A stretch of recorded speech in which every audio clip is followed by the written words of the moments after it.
दोस्तों स्वागत है आपका बिहार न्यूज में। दोस्तों मैं हूं फिरदौस गनी और आप देख रहे हैं केडीवी लाइव। दोस्तों आज की बिहार की टॉप न्यूज लेकर आए हैं आपके लिए। दोस्तों वीडियो स्टार्ट करने से पहले आपसे एक रिक्वेस्ट है, अगर आप नए आए इस चैनल पर तो चैनल को सब्सक्राइब करके बेल आइकन को भी प्रेस कर दीजिए और साथ में वीडियो को लाइक कीजिए, अपने दोस्तों के साथ शेयर भी कीजिए। तो चलिए दोस्तों स्टार्ट करते हैं आज का न्यूज। प्रधानमंत्री नरेंद्र मोदी कल रेडियो के माध्यम से मन की बात कार्यक्रम के जरिए देश को संबोधित किए।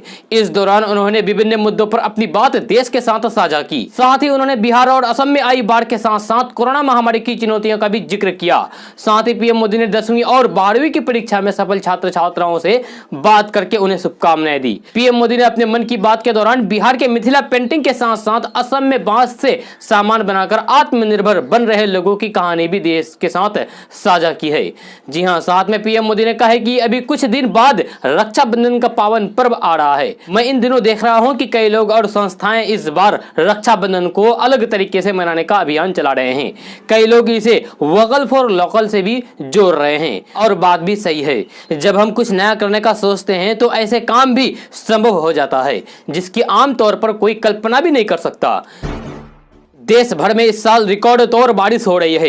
महामारी, प्राकृतिक आपदा के साथ साथ बारिश और बाढ़ ने जनजीवन तबाह कर दिया है। मौसम विभाग ने देश के कुछ राज्यों में इस हफ्ते मानसून के कमजोर रहने की संभावना जताई है, लेकिन साथ ही आसमानी बिजली से सावधान रहने की भी चेतावनी जारी की है। मौसम विभाग ने इसको लेकर अलर्ट भी जारी किया है। मौसम विभाग के अनुसार इस हफ्ते सामान्य से कम बारिश होगी।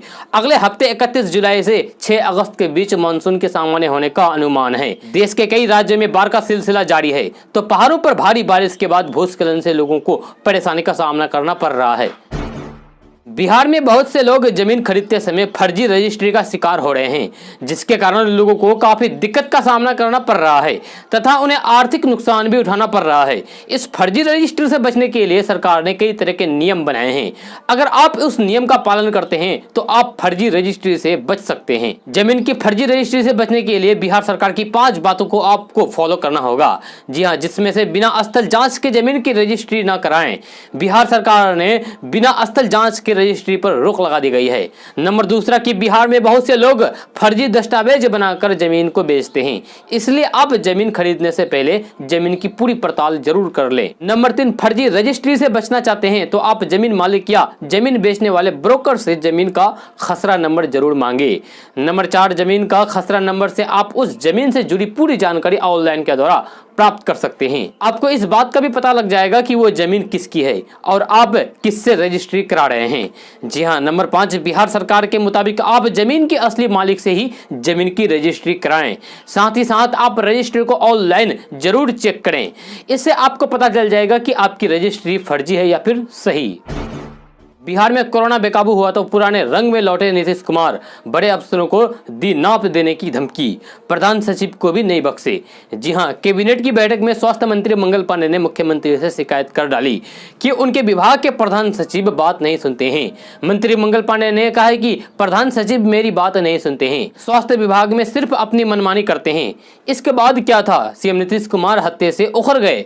उन्होंने स्वास्थ्य विभाग के प्रधान सचिव को जमकर फटकार लगाई। मुख्यमंत्री नीतीश कुमार ने स्वास्थ्य विभाग के प्रधान सचिव कुमावत को साफ तौर पर कह दिया है कि राज्य के अंदर आरटीपीसी हर दिन 20,000 नहीं हुआ तो एक्शन लेंगे। मुख्यमंत्री नीतीश कुमार ने यहां तक कह डाला कि अगर विभाग नहीं संभलता है तो इसे छोड़ दीजिए।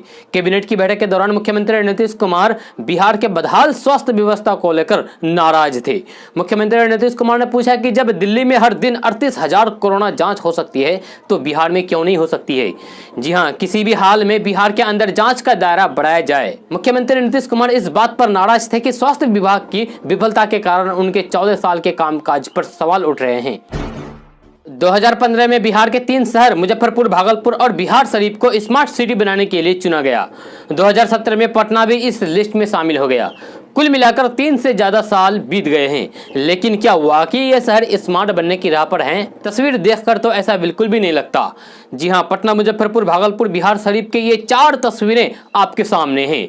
पहली ये पटना की है, दूसरी मुजफ्फरपुर की, तीसरी बिहार शरीफ की और चौथी भागलपुर की है। चारों तस्वीरें इस साल 2020 जुलाई महीने के चौथे यानी कि आखिरी हफ्ते में ली गई है। ये चारों शहर बिहार के स्मार्ट सिटी के लिए चुने गए हैं। हालांकि चयन को 3 साल से ज्यादा हो गए हैं, लेकिन तस्वीरें देखकर कहीं से भी ये नहीं लगता है कि चारों शहरों की किस्मत में स्मार्ट बनना लिखा हो। जी हाँ, स्मार्ट सिटी बनने में लगने वाले खर्च तो बिहार में फुटबॉल की तरह जैसे खेल खेल रहा है, क्योंकि बिहार सरकार केंद्र पर ठिकरा फोड़ती है तो केंद्र की तरफ से बिहार सरकार को आईना दिखाया जाता है। फेंका फेंकी के इस खेल में चारों शहर दुर्गति के आंसू रोते रहते हैं। बिहार में कोरोना मरीजों की संख्या दिन प्रतिदिन बढ़ते ही जा रही है। इसको रोकने के लिए सरकार हर मुमकिन प्रयास कर रही है। आपको बता दें कि अब तक किस जिले में कितने मरीज हैं, लोगों को इसकी जानकारी नहीं है। आज हम इसी विषय पर बिहार स्वास्थ्य विभाग की एक रिपोर्ट के मुताबिक आपको बताने की कोशिश करेंगे कि बिहार के किस जिले में कितने कोरोना मरीज हैं। बिहार में स्वास्थ्य विभाग के ताजा आंकड़े के मुताबिक कुल 36,314 कोरोना मरीज हैं, जिनमें से वर्तमान में कुल एक्टिव मरीजों की संख्या 11,561 है और कोरोना को हराकर 24,520 लोग ठीक होकर अपने अपने घर जा चुके हैं। बिहार के सभी जिलों में मिले मामले में पटना में 5894 अब तक कुल मामला सामने आया है।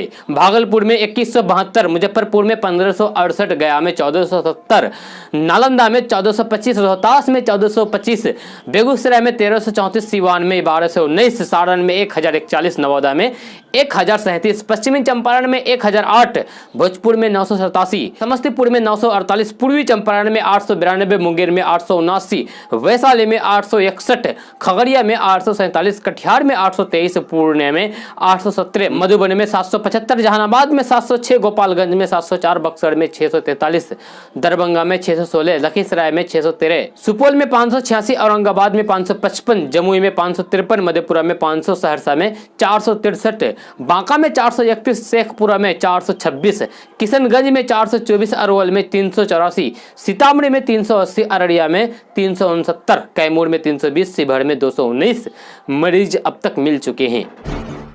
प्रधानमंत्री नरेंद्र मोदी 5 अगस्त को अयोध्या में राम मंदिर निर्माण का शिलान्यास करने वाले हैं। इस राम मंदिर निर्माण में बिहार के भी 101 तीर्थ स्थलों और नदियों से मिट्टी और जल अयोध्या भेजे जा रहे हैं, ताकि राम मंदिर के निर्माण में बिहार का भी सहयोग नजर आए। मिट्टी और जल भेजने का बीड़ा विश्व हिंदू परिषद ने उठाया है। जी हाँ, विश्व हिंदू परिषद के सभी कार्यकर्ता काफी उत्साहित होकर अलग अलग जगहों से मिट्टी इकट्ठा कर रहे हैं और काफी उत्साह से इसे भेजने की तैयारी कर रहे हैं। 26 तारीख को डाक से इसे भेज दिया जाएगा। बिहार के विश्व हिंदू परिषद के कार्यकर्ता काफी खुश हैं और नारे भी लगा रहे हैं। कोरोना संक्रमण की वजह से जारी लॉकडाउन के कारण बिहार में पहली बार किसी विश्वविद्यालय ने पीएचडी की ऑनलाइन परीक्षा ली है। विश्वविद्यालय अनुदान आयोग के स्तर से जारी दिशा निर्देशों का अनुपालन करते हुए पूर्णिया विश्वविद्यालय ने शनिवार को पीएचडी कोर्स वर्क की ऑनलाइन परीक्षा का सफल आयोजन करके बिहार ही नहीं बल्कि पूरे देश में कीर्तिमान स्थापित कर दिया है। कुलपति प्रोफेसर राजेश सिंह की सीधी निगरानी में ऑनलाइन परीक्षा का आयोजन हुआ, जिसमें 100% शोधार्थी शामिल हुए। बिहार में दवाइयों की किल्लत शुरू हो गई है। उत्तर बिहार के बाजार से अचानक जिंक और विटामिन सी की दवाएं गायब होने लगी है। दवा दुकानदारों में ये दवाई नहीं मिल रही है। दवा दुकानदारों के अनुसार जिंक और विटामिन सी की दवाइयां ऊपर से ही सप्लाई नहीं हो रही है। वो कई बार ऑर्डर दे चुके हैं, लेकिन उन्हें सप्लाई नहीं की जा रही है, जिससे यहाँ के डॉक्टर और मरीज काफी परेशान हैं। उत्तर बिहार में जल सैलाब का कहर लगातार बढ़ता ही जा रहा है। विभिन्न जिलों में बांध, पुलिया, सड़क के बहने का सिलसिला लगातार जारी है। वहीं करीब 8 लाख की आबादी बाढ़ प्रभावित बताए जा रहे हैं। इसमें मुजफ्फरपुर में करीब 1.5 लाख, पूर्वी चंपारण में 2 लाख, दरभंगा में 1.5 लाख, पश्चिमी चंपारण और समस्तीपुर में करीब 1.5 लाख लोग बाढ़ से प्रभावित हैं। सहायता के नाम पर मुजफ्फरपुर में करीब 6, पूर्वी चंपारण में 1 दर्जन, दरभंगा में भी आधा दर्जन सामुदायिक किचन चालू कराने का दावा किया गया है। हालांकि जमीनी स्तर पर अभी भी सामुदायिक किचन काम करता दिख नहीं रहा है। बिहार भाजपा अध्यक्ष डॉक्टर संजय जायसवाल ने कहा है कि अच्छा होगा कि राहुल गांधी तथ्यों को पढ़ लें।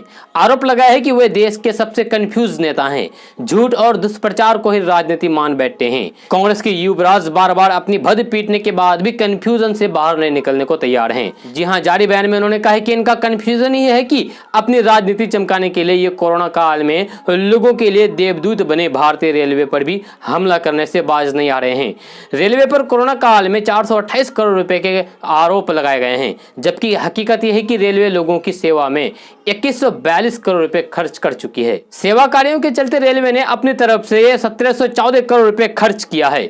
अपने कंफ्यूजन में राहुल गांधी बेसिक गणित का भी ख्याल नहीं रख रहे हैं। भाजपा प्रदेश अध्यक्ष डॉक्टर संजय जायसवाल ने सलाह देते हुए कहा है कि कम से कम अपनी पार्टी पर तरस खाएं और संकट के समय में इस तरह किसी औचिक राजनीति से बाज आएं।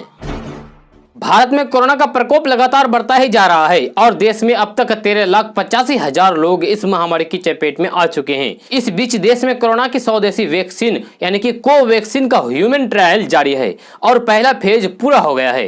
पहले फेज में कोवैक्सीन की टेस्टिंग के नतीजे उम्मीद के मुताबिक रहे हैं। कोवैक्सीन परीक्षण की प्रमुख जांचकर्ता डॉक्टर सविता वर्मा ने बताया कि टीका प्रशिक्षण के फेज 1 का पहला भाग पूरा हो गया है। पूरे भारत में 50 लोगों को टीका लगाया गया था और परिणाम उत्साहजनक थे। चिराग पासवान की जिस बिहारी फर्स्ट यात्रा को लेकर बिहार के मुख्यमंत्री नीतीश कुमार नाराज हैं, अब लोक जनशक्ति पार्टी इसी यात्रा के दौरान बिहार के हजारों गांव और लगभग 4 लाख लोगों के मिले सुझाव के आधार पर बिहार का विजन डॉक्यूमेंट बना रही है, जिसका नाम रखा है विजन डॉक्यूमेंट 2020। इस विजन डॉक्यूमेंट को बनाने के लिए 7 सदस्यीय कमेटी टीम ने फरवरी माह में बनाई थी। यह कमेटी इन सुझावों पर चर्चा करके विजन डॉक्यूमेंट बना रही है। एलजेपी नेता और सौरभ पांडे का कहना है कि बिहार की खोई हुई अस्मिता और राज्य को विकास के रास्ते वापस लाने के लिए और लोक जनशक्ति पार्टी के कार्यकर्ताओं को एक दिशा देने के लिए यह विजन डॉक्यूमेंट तैयार किया गया है। यही एलजेपी का बिहार के विकास का रोड मैप होगा। कोसी और बागमती नदी के तेवर ठंडे पड़ने लगे तो गंगा नदी ने अपनी आंखें ततेरनी शुरू कर दी है। कोसी और बागमती नदी का जलस्तर रविवार को पिछले दिनों के मुकाबले 6 सेंटीमीटर कम पाया गया, जबकि गंगा नदी का जलस्तर खतरे के निशान से 34 मीटर को पार कर गया है और बूढ़ी गंडक खतरे के निशान को छूने के कगार पर है। गंगा नदी के जलस्तर में वृद्धि का प्रभाव बागमती, कोसी और बूढ़ी गंडक नदी के जलस्तर पर पड़ता है, क्योंकि ये तीनों नदियां गंगा में जाकर मिलती है। बूढ़ी गंडक नदी खगड़िया में तथा कोसी बागमती नदी कटिहार जिले के कुर्सेला के पास गंगा नदी में मिलती है। गंगा नदी का जलस्तर बढ़ने से बागमती, कोसी और बूढ़ी गंडक का पानी निकलने में समय लग सकता है। जी हां, गंगा नदी के जलस्तर में बढ़ोतरी को देखते हुए जिला प्रशासन ने गोगरी और बरबत्ता और बेलदौर के कुछ इलाकों में बाढ़ के पानी के फैलाव की आशंका जताई गई है। प्रधानमंत्री नरेंद्र मोदी रेडियो कार्यक्रम मन की बात के माध्यम से जुलाई के आखिरी रविवार को देश को संबोधित किया। इस दौरान पीएम मोदी ने कोरोना महामारी का भी जिक्र किया। पीएम मोदी ने कहा कि इम्यूनिटी बढ़ाने वाली चीजें आयुर्वेदिक काढ़ा वगैरह लेते हैं। कोरोना संक्रमण के समय में हम अपनी अन्य बीमारियों से दूर रहें, हमें अस्पताल के चक्कर ना लगाने पड़े, इसका पूरा ख्याल रखना होगा। बिहार में संक्रमण को रोकने के लिए 31 जुलाई तक लॉकडाउन लगाया गया है। इसके बावजूद यहां रोज कोरोना बम फूट रहा है, जिससे राज्य के हालात खराब होता जा रहा है तथा लोगों को मुश्किल का सामना करना पड़ रहा है। स्वास्थ्य विभाग के अनुसार बिहार के लगभग सभी जिलों में कोरोना मरीजों की संख्या बढ़ रही है, लेकिन कुछ जिले ऐसे हैं जहां के हालात सबसे ज्यादा खराब हो गए हैं तथा इन जिलों में कोरोना चारों ओर फैलता जा रहा है, जिससे बिहार सरकार की चिंताएं बढ़ गई है। इन 8 जिलों के हालात सबसे ज्यादा खराब है, जिसमें से है पटना, भागलपुर, मुजफ्फरपुर, गया, नालंदा, रोहतास, बेगूसराय, सीवान। इन जिलों में अब तक सर्वाधिक मरीज मिल चुके हैं, जो अन्य जिलों की तुलना में इन 8 जिलों में सर्वाधिक मरीज मिले हैं। बिहार में लॉकडाउन के दौरान बहुत से शिक्षक स्कूल नहीं जा रहे हैं। हालांकि स्कूल अभी बंद हैं, लेकिन फिर भी शिक्षकों को स्कूल जाना है, क्योंकि स्कूल बंद होने के बावजूद बिहार सरकार उन्हें दूसरे कामों को दे रही है ताकि किसी भी शिक्षक को खाली न बैठना पड़े। ऐसे में बहुत से शिक्षक अपने घर पर हैं और स्कूल नहीं जा रहे हैं। जी हाँ, ऐसे में शिक्षकों को एक डर भी सता रहा है कि कहीं उनकी सैलरी से कटौती न हो जाए। जी हाँ, इन खबरों पर अपनी राय देते हुए बिहार के उप मुख्यमंत्री सुशील कुमार मोदी ने बताया कि लॉकडाउन की अवधि में किसी भी प्रकार के सरकारी कर्मचारियों या फिर शिक्षकों का वेतन नहीं काटा जाएगा। सभी लोगों को पहले की तरह पूरा वेतन मिलता रहेगा। दोस्तों, अगर आप इंडियन ऑयल के उपभोक्ता हैं यानी कि इंडियन ऑयल के ग्राहक हैं तो आपके लिए ये खबर अहम है। जी हाँ, क्योंकि अगले माह से सिलेंडर बुकिंग सिस्टम पूरी तरीके से ऑनलाइन हो जाएगा। फिलहाल उपभोक्ताओं की सुविधाओं का ख्याल रखते हुए ऑनलाइन के साथ ऑफलाइन की सुविधा दी गई है, यानी कि अभी दी जा रही है। इसे लेकर वितरक को सूचना भेजी जा चुकी है। सूचना में कहा गया है कि सीबीएल में वितरण की पुष्टि बंद कर दी जाएगी। जी हाँ, केवल मोबाइल वितरण ऐप से अनुमति दी जाएगी और डिलीवरी ऑथेंटिकेशन कोड भी उपलब्ध नहीं होगा। डिलीवरी की पुष्टि केवल डीएसई के साथ ही की जाएगी। एलपीजी सिलेंडर की बुकिंग में सार्वजनिक तेल कंपनियों द्वारा लगाई गई 15 दिन की पाबंदी को हटा लिया गया है। अब उपभोक्ता अपनी आवश्यकता के अनुसार एलपीजी की बुकिंग करके सिलेंडर प्राप्त कर सकते हैं। सार्वजनिक तेल कंपनियों ने 1 अप्रैल से एलपीजी बुकिंग में 15 दिनों का प्रतिबंध लगा दिया था, लेकिन अब उस प्रतिबंध को हटा दिया गया है। तेजस्वी यादव ने डिप्टी सीएम सुशील कुमार मोदी के उस बयान को लेकर पूरे सरकार को घेरा है जिसमें सुशील कुमार मोदी ने कहा था कि लालू प्रसाद ने हॉस्पिटल नहीं बनवाया। इसको लेकर तेजस्वी यादव ने सीएम नीतीश कुमार को घेरा और कहा कि ये तो लालू प्रसाद अपने कार्यकाल में नहीं सोचा थे कि 30 साल बाद कोरोना बिहार में आएगा। अगर वह ऐसा सोचते तो क्या नीतीश कुमार 15 साल में कोरोना का टीका बना लिए होते। तेजस्वी यादव ने ट्वीट किया है जिसमें लिखा है कि लालू जी ने अपने कार्यकाल में ये क्यों नहीं सोचा था कि 30 साल बाद बिहार में कोरोना आएगा। सारा दोष लालू जी का ही है। अगर लालू जी ये सोच लेते तो हमारा कप्तान नीतीश कुमार जी 15 वर्ष के सुशासन में अस्पताल नहीं खोलते तो क्या हुआ, इसका टीका जरूर बना लेते। बिहार के 10 जिलों के 77 प्रखंडों की 577 पंचायतों में 10,61,000 से अधिक लोग बाढ़ से प्रभावित हो गए हैं। राज्य सरकार की ओर से प्रभावितों के लिए राहत और बचाव कार्य निरंतर चलाए जा रहे हैं। कल से हेलीकॉप्टर के माध्यम से भी बाढ़ पीड़ितों को फूड पैकेट पहुंचा रहे हैं। दरभंगा और मोतिहारी जिले के कई गाँव में जहाँ पर आवागमन में दिक्कत हो रहा है वहाँ पर हेलीकॉप्टर की मदद से फूड पैकेट दिए जा रहे हैं। आपदा प्रबंधन विभाग के अपर सचिव रामचंद्र टूडे ने कहा है कि एनडीआरएफ और एसडीआरएफ की टीम सभी प्रभावित इलाकों में तैनात है और सभी लोगों को सुरक्षित जगहों पर पहुंचा रही है। बिहार में कोरोना का कहर जारी है। रोज सैकड़ों नए मरीज मिल रहे हैं। वहीं रोजाना कोरोना संक्रमण से मरीजों की जान जा रही है। ऐसे में राज्य सरकार और स्वास्थ्य विभाग मिलकर लगातार स्वास्थ्य सुविधाओं के विस्तार में जुटी हुई है। इसी कड़ी में शनिवार को स्वास्थ्य मंत्री मंगल पांडे ने बताया कि राज्य सरकार ने 3 खेप में 2,80,000 रैपिड एंटीजन टेस्ट किट उपलब्ध करा लिया है। साथ ही पिछले एक सप्ताह के अंदर 20,000 rapid antigen test kit Bharat सरकार ने भिजवाया है जिसे सभी जिलों में भेजा जा रहा है। मंगल पांडे ने बताया कि राज्य के सभी अनुमंडल अस्पतालों और प्राथमिक स्वास्थ्य केंद्रों में इस जांच किट के जरिए से जांच की व्यवस्था शुरू कर दी जाएगी। लोजपा अध्यक्ष चिराग पासवान ने अस्पताल से लापता कोरोना पीड़ितों की तलाश करने के लिए सीएम नीतीश कुमार को पत्र लिखा है। पत्र में कहा है कि उनके संसदीय क्षेत्र के शेखपुरा निवासी नंद किशोर प्रसाद के पुत्र रंजीत कुमार को कोरोना संक्रमित के बाद शेखपुरा आइसोलेशन सेंटर में रखा गया। बाद में वहां से उन्हें पटना एनएमसीएच रेफर कर दिया गया। बीते 3 जुलाई को एनएमसीएच में उनको भर्ती भी कराया गया और 6 जुलाई को जब उनके परिवार वाले अस्पताल में मिलने गए तो वहां रंजीत कुमार मौजूद नहीं थे, वो भाग गए थे। तभी से रंजीत का परिवार चक्कर लगा रहा है। इस विषय पर अस्पताल के सुपरिटेंडेंट के साथ शेखपुरा डीएम से भी जानकारी ली लेकिन कुछ पता नहीं चल पा रहा है। महागठबंधन में नेतृत्व का विवाद जल्द सुलझ जाएगा। उम्मीद है कि बैठक की औपचारिकता के जरिए तेजस्वी यादव को मुख्यमंत्री चेहरा बनाकर उनके नेतृत्व में चुनाव लड़ने पर सहमति बन जाएगी। राष्ट्रीय लोक समता पार्टी के अध्यक्ष उपेंद्र कुशवाहा कह रहे हैं कि बैठक में जिसके नाम पर सहमति होगी वे स्वीकार कर लेंगे। तेजस्वी के नाम पर जीतन राम मांझी अभी सहमत नहीं है लेकिन उन्हें कोई नोटिस नहीं दे रहा है।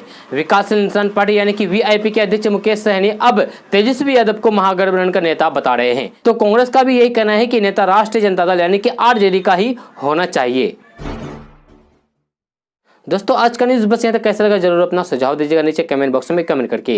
अगर आप नए आए इस चैनल पर तो केडीबी लाइव को सब्सक्राइब कर दीजिए, साथ में बेल आइकन को भी प्रेस कर दीजिए। वीडियो को लाइक भी कीजिए, अपने दोस्तों के साथ शेयर भी कर दीजिए। तो चलो दोस्तों फिर मिलते हैं अगले वीडियो में।